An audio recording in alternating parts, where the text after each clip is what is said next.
Two strong movie recommendations to watch on streaming: Sing Sing on Max and Wicked Part 1 on Peacock.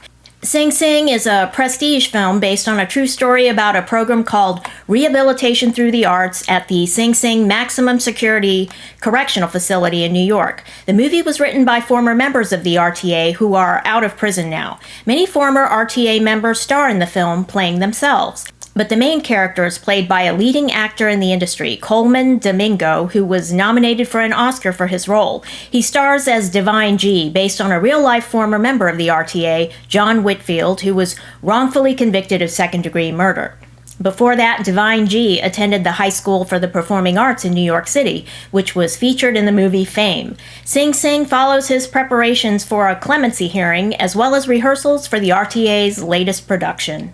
The film also follows Clarence Divine I Macklin, playing a version of himself. He co-wrote the film and was nominated for the Best Adapted Screenplay Oscar. A new recruit to the RTA, he even wins the role of Hamlet over Divine G in one of their productions. The movie shows us how Divine I conquers his anger and performs Hamlet's soliloquy, to be or not to be. The acting here by Macklin is astounding, and he won several awards. He's a former member of the RTA who was even nominated for a BAFTA, which is the British equivalent of an Oscar. This movie is not just idealistic, but is a testament to the real-world results that a program such as RTA can have. Now, most of the scenes in the first half of the film show the RTA members' love of performing, and shows how the RTA program gives them freedom, even in lockdown. We also find out, not surprisingly, that the RTA members all had a love for literature and the arts early in life. And the character of Divine G voices an important message of the film, that if these men had kept up with their artistic pursuits, they wouldn't have fallen in with the gangs. Now, when Divine G attended the High School for the Performing Arts, he had to fight every day after school because the gangs thought he shouldn't be dancing ballet. So gang life was considered the norm. Ballet was not the norm. And because of his proximity to the gangs, Divine G was caught in the wrong place at the wrong time.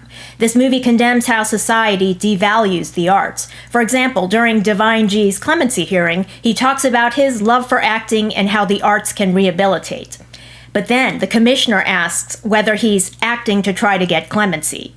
They view the arts as deceitful, although artistic expression is sometimes the only way to get at the truth that society may want to suppress. Speaking of which, truth sometimes isn't merely suppressed, it can be twisted beyond recognition. That's one of the important messages behind Wicked Part 1, the Hollywood blockbuster musical based on the long-running Broadway hit. Wicked is a reimagining of The Wizard of Oz, where the Wicked Witch is a victim of slander. She's a good person, not a villain. Glinda the Good Witch is a former rival of the Wicked Witch who becomes her best friend. And Oz, the Great and Terrible, is not only a fraud, he's a propagandist politician who scapegoats a segment of society to try to control the majority. So this retelling of The Wizard of Oz is an allegory for Nazism, racism, every type of ism. I was so impressed with the message of this film. Through visual storytelling, we're shown how a young girl with green skin and unusual abilities was turned into a legend, the Wicked Witch of the West, who's burned in effigy at the beginning of the movie. But that effigy is unrecognizable as the person she really is. The movie is aimed at family audiences, although at 2.5 hours it might be too demanding for very young children. But young teens especially will understand the first half hour of the movie, which takes place at Shiz University, although it's more like a high school than a university. And Shiz, that's a running joke throughout the movie. You will bust out laughing at the joke.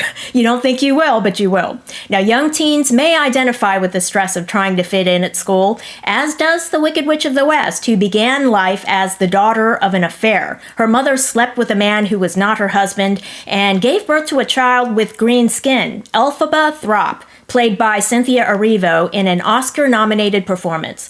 She doesn't fit in at Shiz, but when she becomes angry, her magical powers cause havoc, and this is noticed by Madame Morrible, who teaches a sorcery seminar. Morrible is played by Oscar winner Michelle Yeoh, and she takes Elphaba under her wing to develop her magic powers. Elphaba's roommate is Glinda, the most popular girl in school. At first they hate each other, but when Elphaba is mocked and ostracized at the school dance, Glinda reaches out, and they ultimately become best friends. This story is a prequel of sorts for The Wizard of Oz, so this is an origin story for Glinda the Good Witch as well, and we're shown here that Glinda has no magic powers and that was just part of the propaganda.